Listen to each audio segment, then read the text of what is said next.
And I am thrilled to welcome Silvia Chiave, Consul General of Italy in Los Angeles. And what an honor it is to have you here with us today, Silvia. Thanks for being here.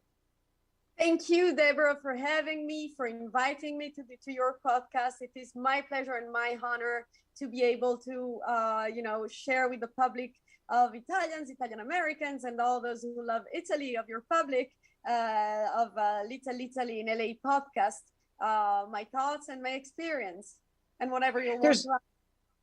Yeah, well, there's a lot for us to talk about because you've led quite an interesting life, and we're thrilled to have you here in Los Angeles. But before we get into all that, I want to talk a little bit about our upcoming 5K that you have spearheaded down in our Little Italy of Los Angeles district down in San Pedro. Would you tell our audience?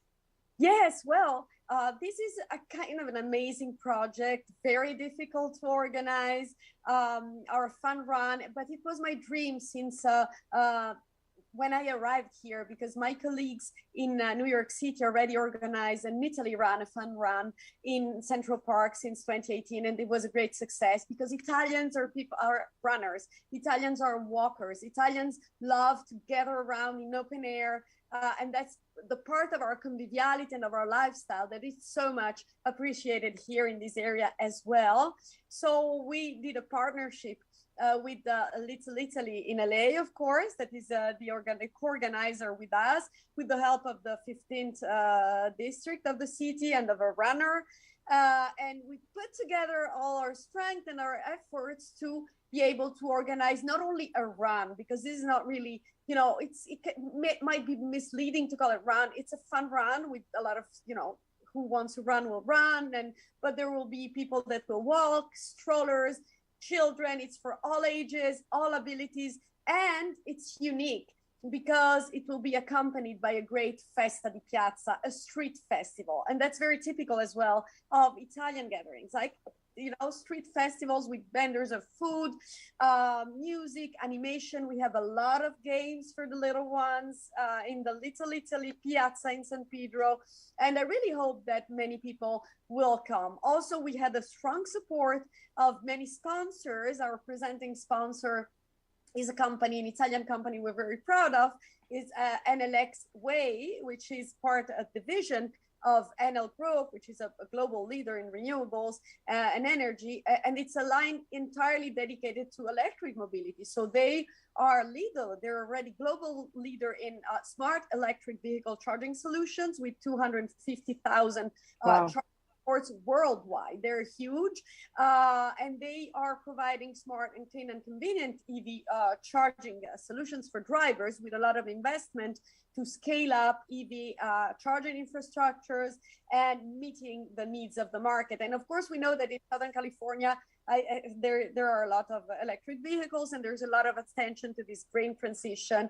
So this company that has a global outlook and reach is very present here and will expand furtherly because they really provide good solutions for customers. And also, of course, to a global scale, we can say they do a lot to complete the energy transition. And for Italians, for the Italian government, the green transition is one of the pillars of our latest policy. So we're very proud of all these partnerships with this. We have a lot of other partners, including Landirenzo, MSC, Marco Stefania Giandalia, Berio, Olive Oil, all around Italy, all Italians, all Italian lovers. And so it will be also a party of sustainability, of sports, of family, all values that we really much support. I really look forward to this because we all love a street festival, right? I look forward also to learning more about the sponsors. And also, I think you had mentioned off camera, gosh, there's a raffle, right? To win a trip to Italy. Would you tell us about that? Yes, well, we also have had a sponsorship by our new Italian airline, ITA Airways, right, that will start operations from LA to Italy on the 1st of June, and they actually gave us a ticket round trip LA, Rome, LA to put in a raffle, plus 50% discount on another ticket. And we also have in a raffle 2 night stays in 2 hotels in Tuscany, luxury hotels that will be available for every registered person to the run that will be there at the raffle drawing. So we will have national anthems, we will sing, we will play music, and then there will be this raffle for everybody that will be enjoying the fest. And these prizes are also promoting, like promoting a trip to our country, so promoting also tourism in that way. So I'd love everybody really to register and come and enjoy with us this great party. You will be there, of course, Deborah, right? Of course I will. And I'm entering my name in the drawing. In fact, I told quite a few friends about our run. And then when I mentioned about the drawing, they said, oh, I'm there. Because that's a big draw, I have to tell you. This will be a fun day. I mean, you get a lot of Italians together and an entire community of people together, right? It's always for a fun day. So thank you for spearheading this, Silvia. Thing is that we very much value the resource of Italian Americans, not only Italian. Yeah. Italian there are a lot of Italian Americans part of Lila, a lot of Italian Americans that live in San Pedro and in Los Angeles. And Italian Americans are a great resource. And I really like to try and put together all these communities. There are a lot of communities of Italian in whole Los Angeles. It's like different cities, actually. But I like the idea of putting everybody together also to celebrate our national day that is celebrated the 2nd of June. But this is a big piazza celebration for our national day under the Italian flag. And I'd like really everybody, also a lot of Italian Americans, to be there celebrating with pride their origins, as Little Italy in Los Angeles does. Yeah, it would be fun if we could write on our shirts where we're from. Like I know my family is from the Avellino region. Because I love asking Italian Americans, gosh, where did you come from? And it always strikes up a great conversation, doesn't it? Yes.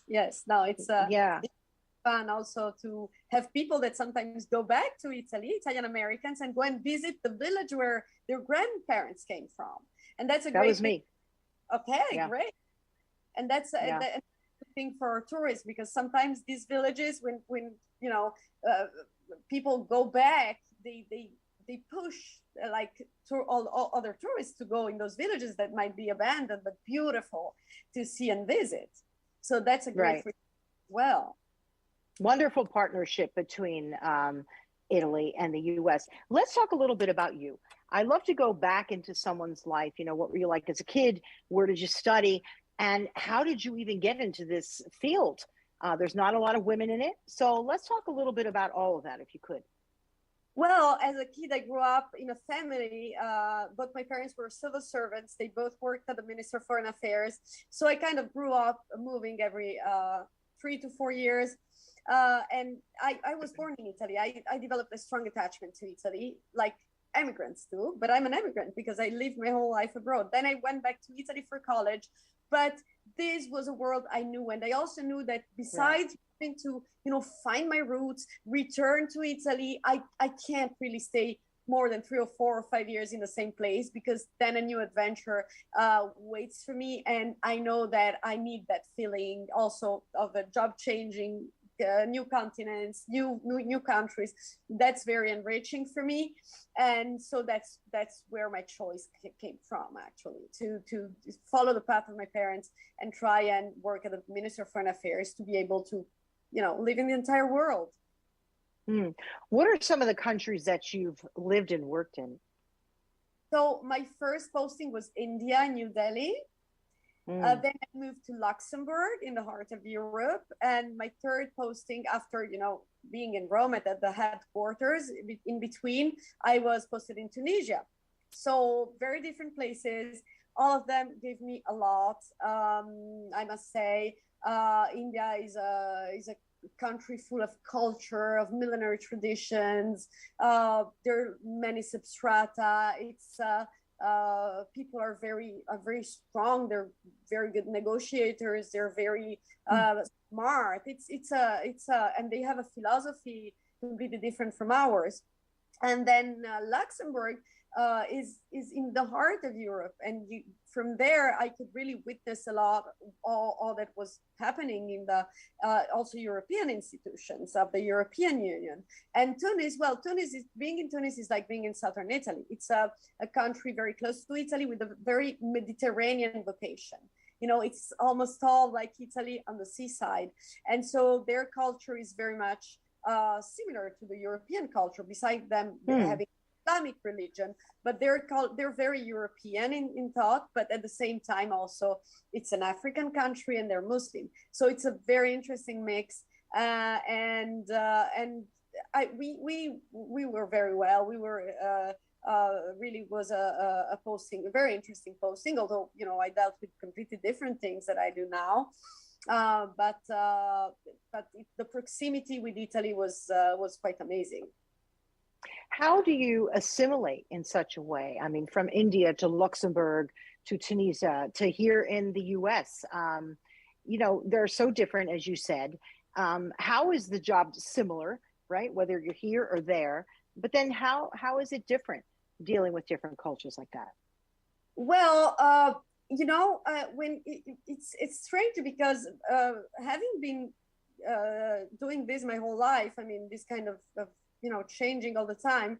It's like in the from a job-wise perspective, we know we have like a deadline. You know, like you know, right.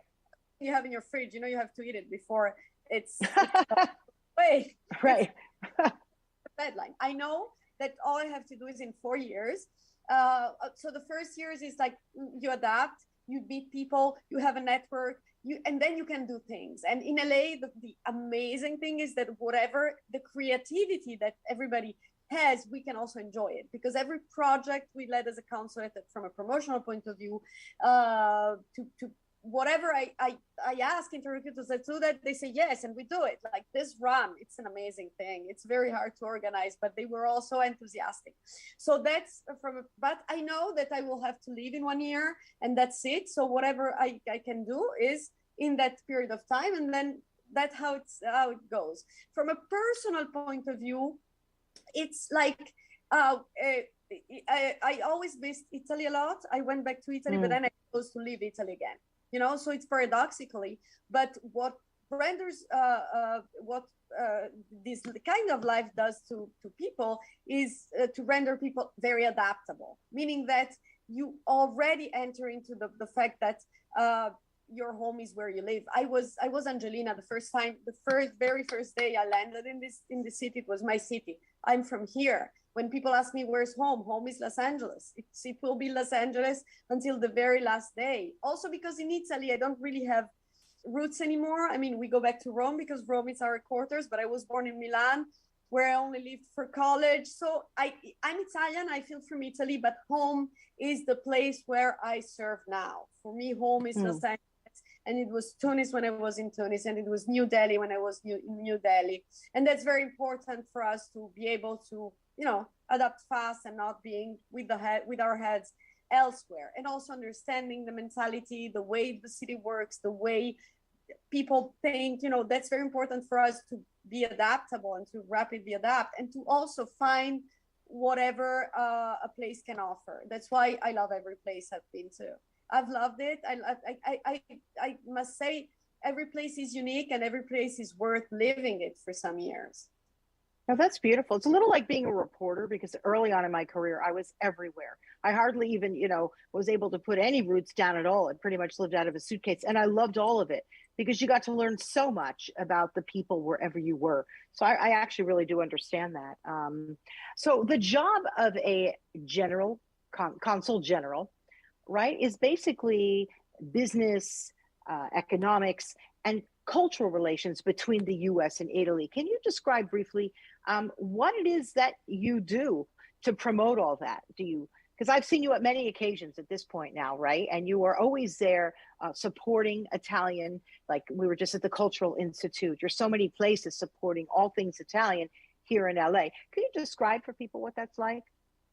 Well, our core business, in fact, is to support Italians, help Italians, and offer services to Italian nationals. That's what consulates in the world were originally born for. But now that our emigration and our Italians are less than in the past, I mean, tens of years ago, and the consulates all over the world have an increasing role of promotion. So we promote all our economy, we promote our language, we promote our culture. And I must say that in Los Angeles is super, super easy job to do, because everything Italian is loved. Everything is so much appreciated. Our lifestyle, our design, our food. What we're trying to do is to push on the love that Angelinos and other, Southern Californians and in the West Coast in general, love that these people have for Italy, to also project an image of a modern country, an innovative country. Because sometimes, people think that Italy is just pasta and pizza, and the food and the design is well renowned, but we have a very high capacity of innovating as well, and we're present in sectors that very important sectors where there's a lot of Italian scientists collaborating in the US. There are a lot of Italian academic research. Italy is really the first in a lot of sectors, and we're trying to help people understand also that that our lifestyle is a whole thing, and that we are a modern country. And we launched campaigns on this to really for people to understand that Italy is modern and innovative.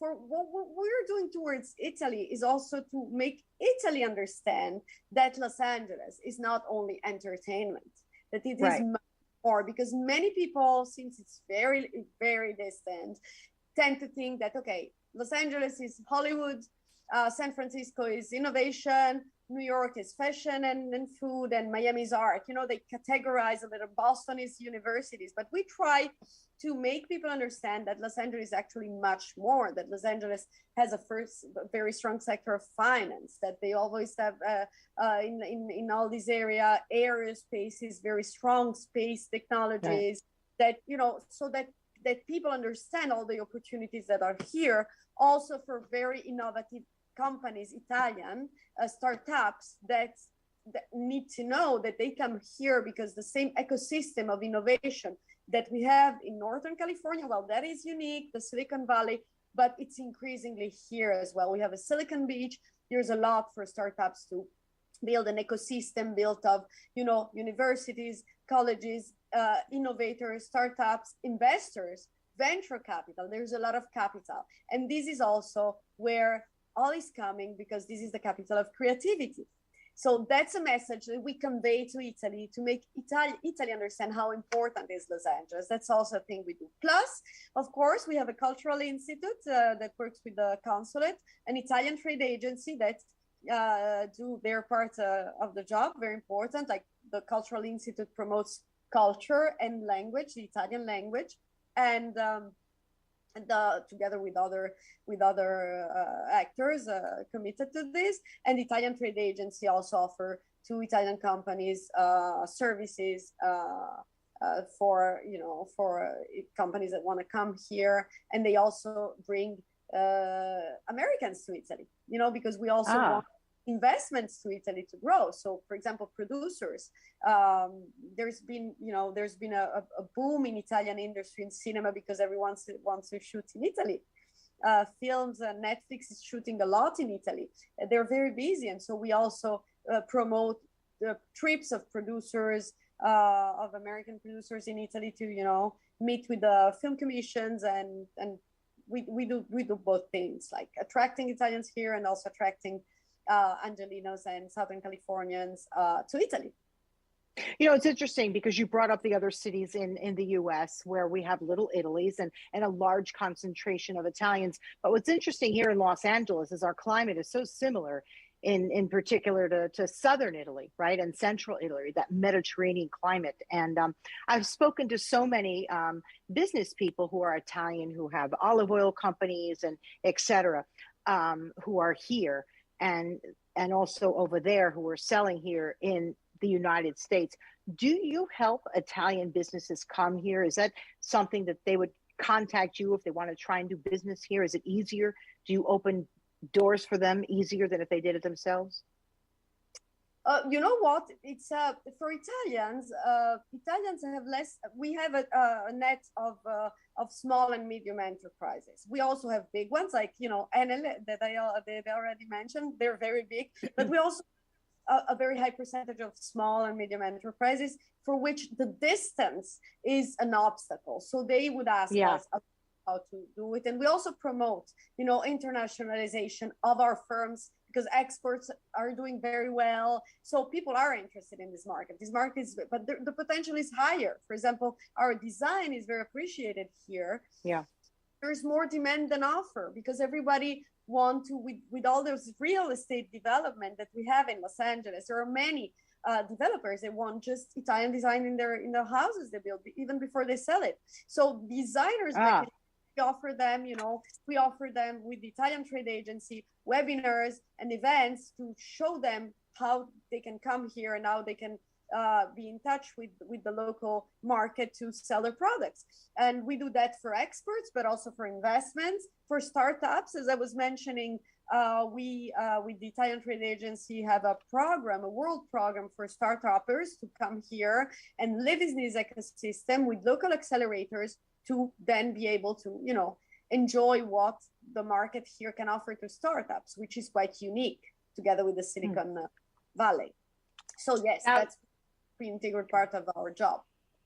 You mentioned LA and the entertainment scene, and we spoke briefly that you were an actress early on in your life, and you love the theater. So I want to talk a little bit about you, Silvia. That's a real passion of yours, isn't it? Yes, actually, I always loved the acting, and I've been part both in Rome and in Tunis of theatrical companies of non-professional people. But in Los Angeles, it's, I think, the only place I couldn't do it because it's too professional, and all the schools require so much of a commitment because people come here to do it as a job. So I couldn't really find like what I did in Rome was like 2 evenings every week. I would go to our acting classes with professionals and then also non-professionals, and then we would build up a theater piece to showcase in a theater for like 3 evenings, 4 evenings, not an entire season, kind of thing. And that was the same in Rome and in Tunis. In Tunis, I was part of the only company that would perform in French, and so it was quite a big theater, although I was not a professional. I love it. It taught me a lot. Theater really was a great school for overcoming some of the shyness or the capacity to speak, to not be shy in public. But it's also a great job on ourselves, I think, to be acting. But in LA, I still didn't find the opportunity to do it because it's all too big for me. I don't know, Silvia, we've got to make some calls, right? Because before we let you go back to Italy, we've got to try and make something happen. A walk-on part, just something. I mean, you're so lovely. We should be able to figure something out. We're going to put out a call, right? Don't you think that would be a lot of fun? That'd be so much fun. If I leave, or if I can win an Oscar, I can come back after. Why not? Why not? Talk about a little bit about your life. You're a mom of 2 little ones, 2 twins, and they are adorable. I'd love to talk a little bit about your family life, how you met your husband, because you're a woman of many interests. You don't just have 1, 2, or 3. You're all over it. Wait till our audience hears how you met. Would you tell us? Yes, of course. Now I will start from the present. My husband, I work a lot, and my husband does. He works as a dad. He takes care full time of our twins that are not even 4 years old. We're old parents. And he came here and quit his job that has been his job for 30 years to follow me and to work as a dad.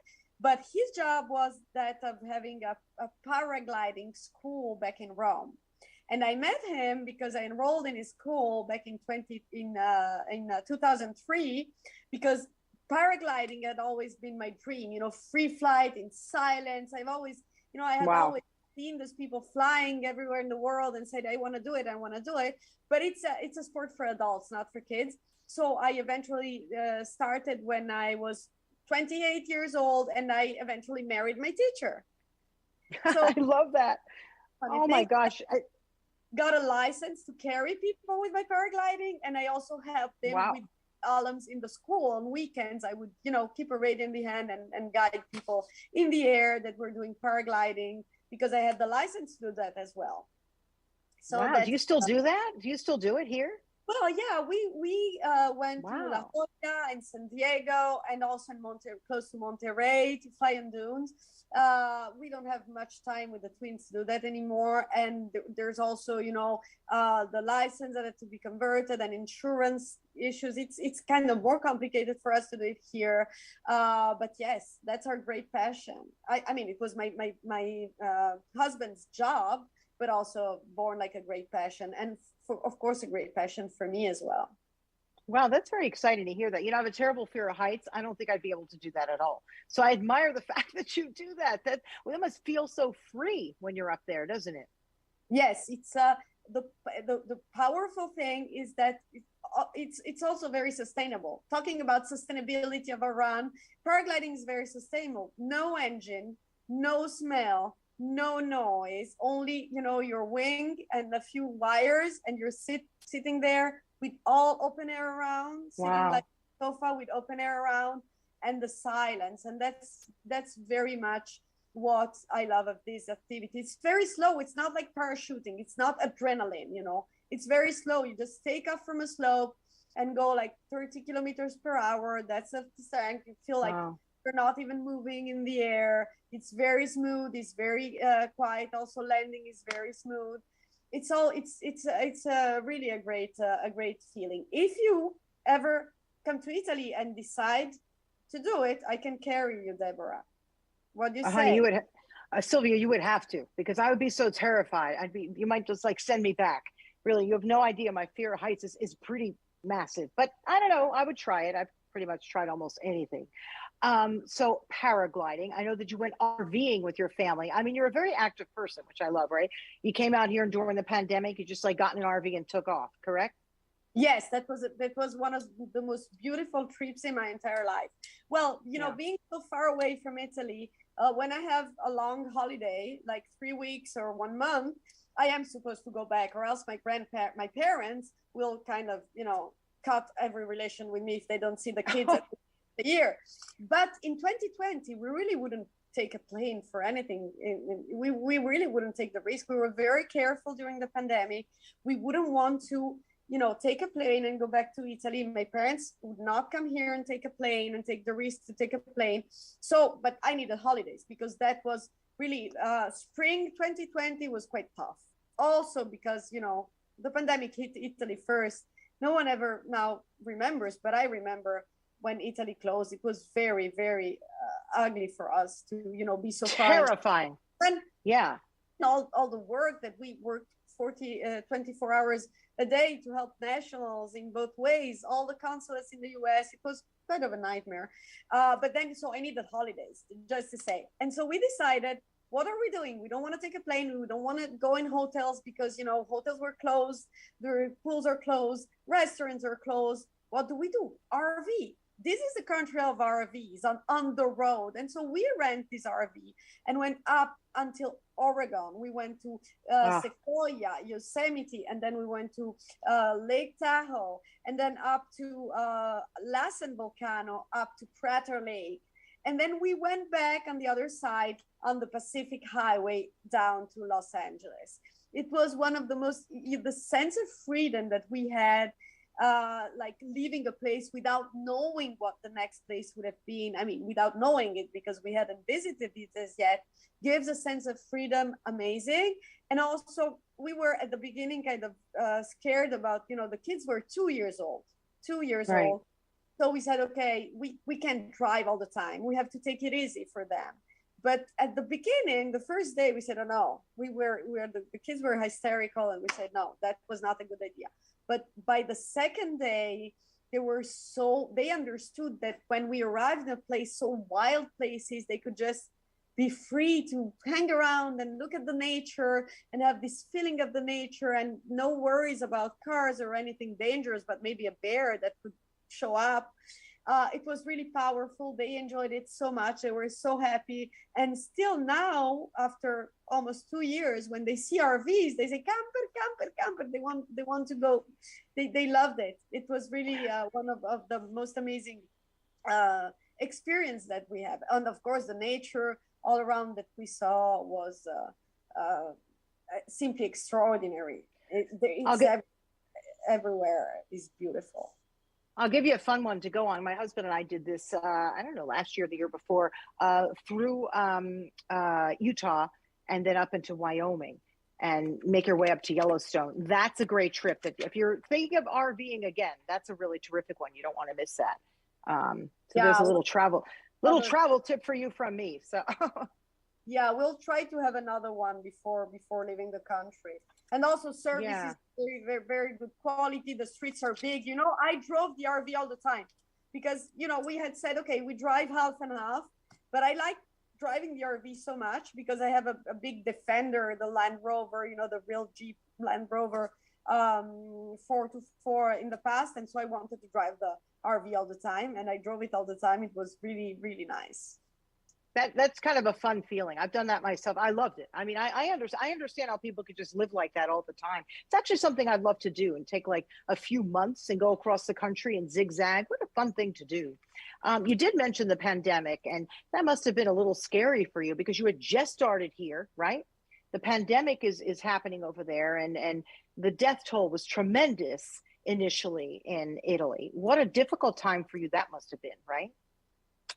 Yeah, it was quite tough, but I think it was for everybody, only for us. Yeah, the difference us and the rest of the people was that for a short but very intense period of time, which went from the first days of March to, let's say, April, Italy was the only country hit by COVID, right?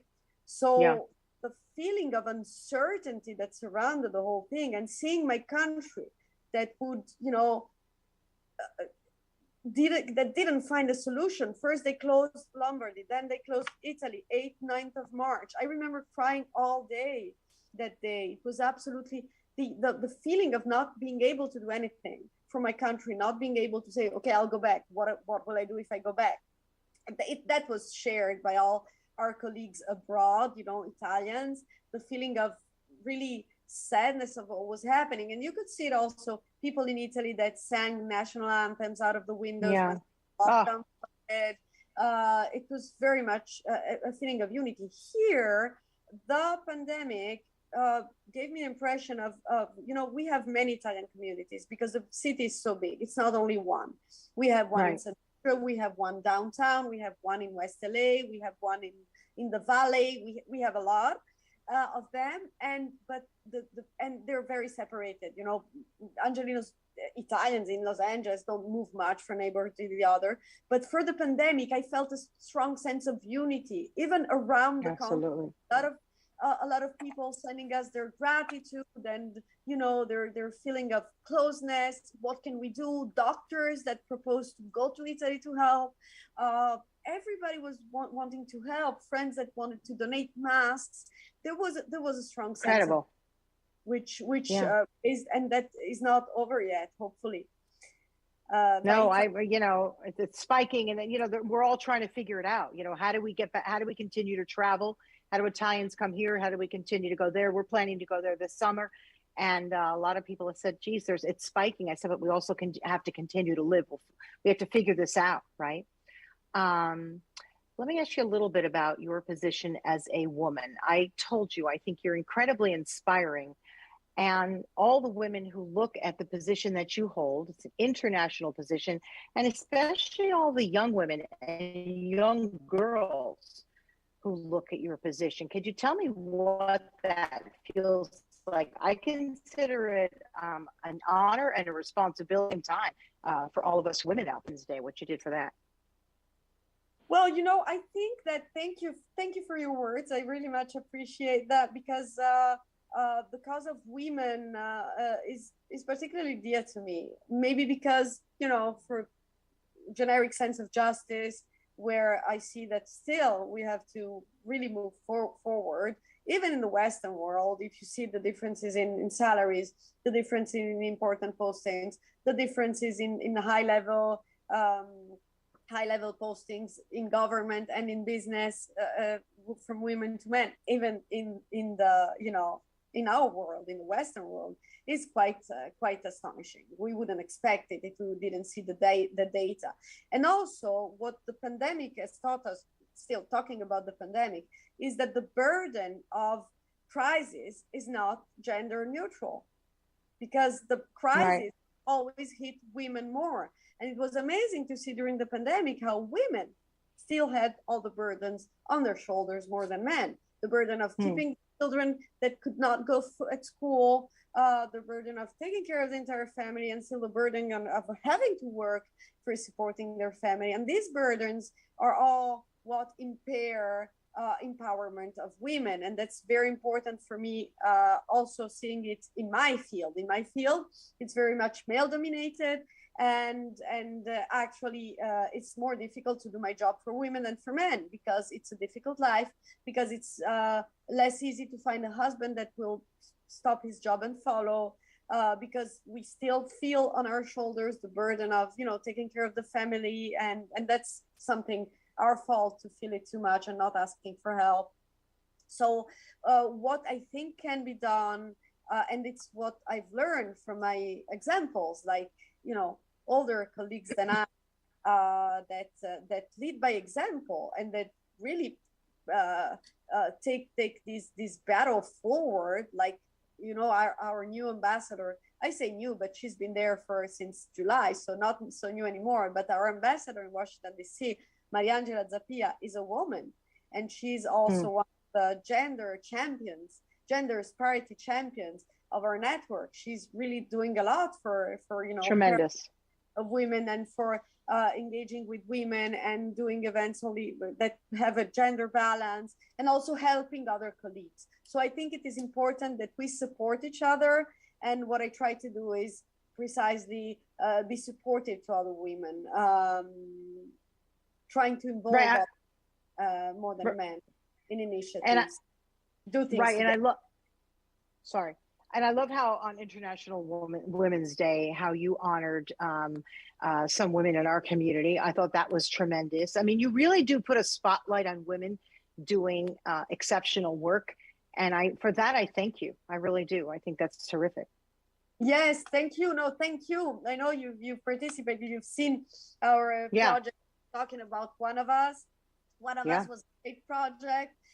And it was a project of women for women, because it was an idea born in 2021 in Los Angeles with my friend Chiara Tilesi, the director and the producer, who said, why don't we wanted to do something for International Women's Day. Something in presence was still not possible. So we said, why don't we use the video documentary tool that is so appreciated here, especially and in these times. So we had the idea to present a documentary on Italian women active in different sectors, science, technology, acting, business, and also to showcase the female face of immigration, which is, you know, what fantastic. We did it in 2021. We did it in 2022, and in 2022 there was also our embassy in Washington D.C. that did it. So One of Us West Coast was there, but also One of Us East Coast, and one of the protagonists of One of Us East Coast was precisely our ambassador in Washington D.C., Mariangela Zappia, who has an amazing story of leadership. So that's a project that is very dear to us. This year there was another woman producer, Deborah Guetta. So it was really a job done. Also, the composer of original music is a woman. So it's been a work of women for other women, to highlight all the narrative of women that are not to be seen only as victims or as objects, but as subjects. You know, so that's the purpose of our project. Yeah, as subjects doing what is in our heart and what we enjoy doing. So that was terrific. I really enjoyed that evening. Before I let you go, I have a couple quick questions. I have to talk about your baking. I know that you're quite the baker. You enjoy that, and would you tell us a little bit about that briefly? Yes, well, of course, during the pandemic, I have many hobbies, but during the pandemic, it was also we had more time because being at home all the time, not having commitment outside.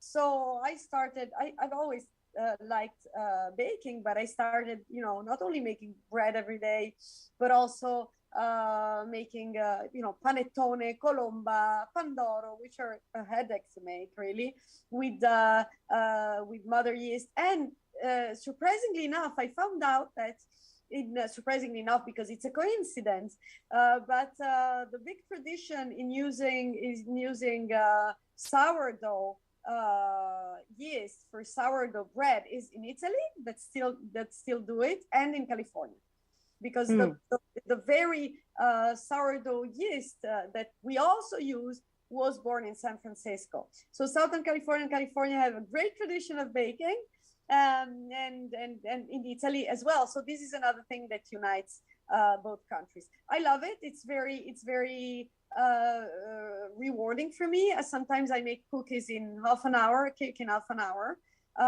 This morning, my kids woke up kind of earlier than usual, like 6:45, and I had promised to make cookie yesterday, and then we didn't have time to do it. So my little one, Elettra, asked me, "So what about the cookies, Mama?" I said, "Okay, let's go down and make the cookies."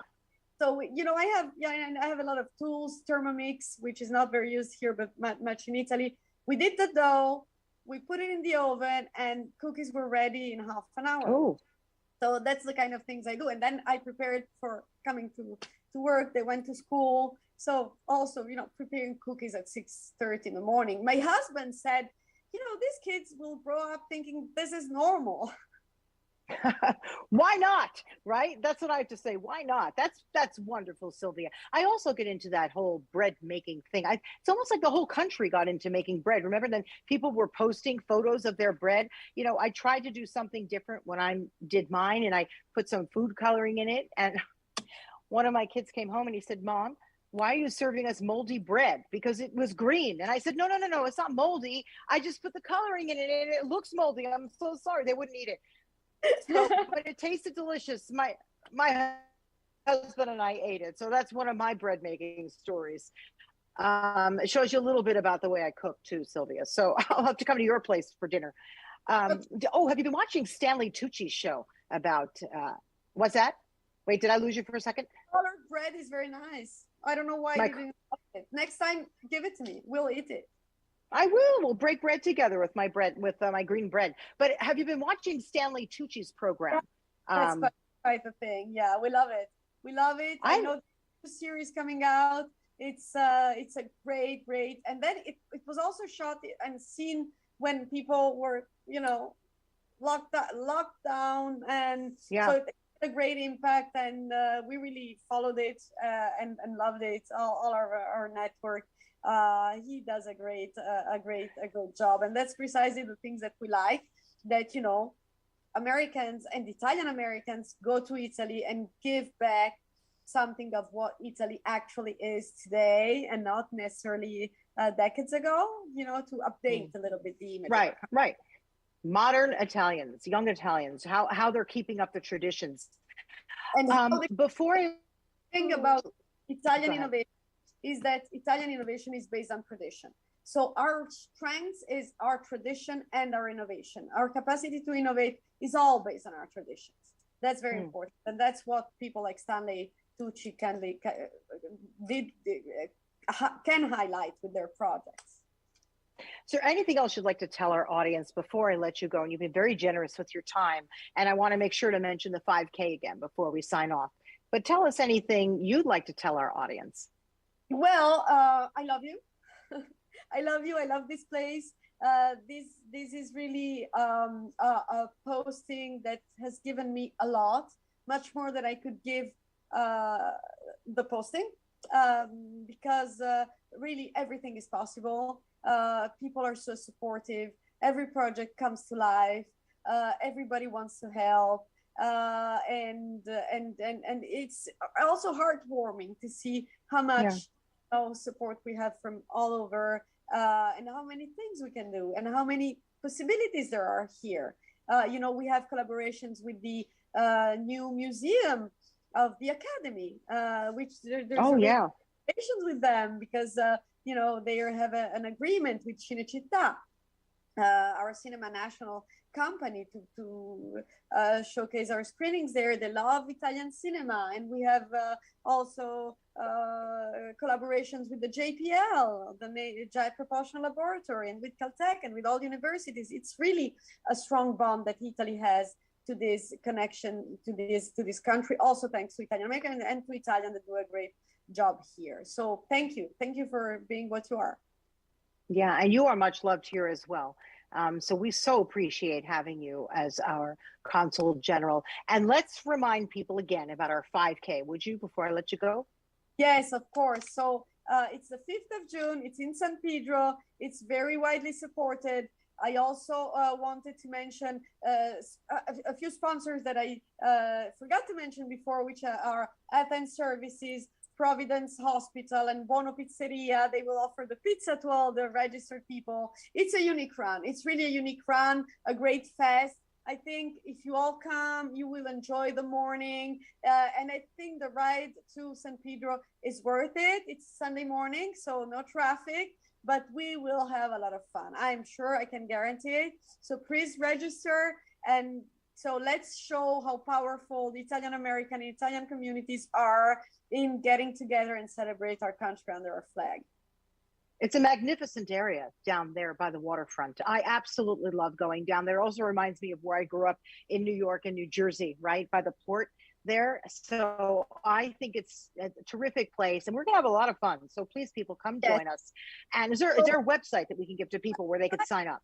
Yes, the website is www.italyrun.org. Great. So thank you. And please, go ahead. And I hope I'll see all of you and that we can celebrate the National Day together in the street and looking at the ocean. Yeah, and eating a little bit of pizza too. So Silvia Chiave offers a pizza. Yeah. Wonderful. Sorry if I'm stepping on top of you. Sometimes with this Zoom, it is a little tricky. So, geez, I'm just so thrilled that you gave us this time. It was wonderful to get to know you. Wonderful to get to know how you met your husband, a little bit about your children, and a little bit about you, about your acting, about your work with women's causes. So thank you so much for sharing all of that with us. I know my audience really loved that. And I know that all of us down at Little Italy, at the Little Italy of Los Angeles Association, so appreciate all the work that you've done. So thank you on behalf of all of them as well. And everybody, please, you can find our podcast at Little Italy Podcast. Also, I simulcast it on my other channel, Deborah Cobalt Live. And then this is also going to be on our Little Italy of Los Angeles pages. It will be on the Consul's pages, right? You're going to put it on the pages there as well? Yes, of course. Because share it on all our pages, institutional pages and personal pages. Thank you so much for having me. It's really important that we connect so much. The relation with Little Italy in LA, we strongly support Little Italy in LA because it's a modern Little Italy. It's one of the newest Little Italys in the country. It's brand new. So it's always going back to what we're saying, tradition and innovation, keeping up, keeping all of of what's Italian that is there, like Italian traditions are there, but also with the hints to the future and to what's new. So we love the collaboration with Little Italy. Thank you so much for having us. We do support Little Italy in Los Angeles and all you do because it's very important for us. Thank you again. And everybody, please, you can also see our show. It'll be on Facebook, YouTube, and also on IGTV. We then post it as an audio show as well. So you could listen to the podcast, watch it on all different channels. So we just appreciate y'all being here. Come on the 5th at the 5K. I'll be there. Silvia will be there. We're going to have a fun crowd, lots of food, prizes, win a trip to Rome. How could you go wrong? Thank you, everybody, for being here, and we will see you next time. My name is Deborah Zara Cobelt. Thanks for joining. Bye-bye.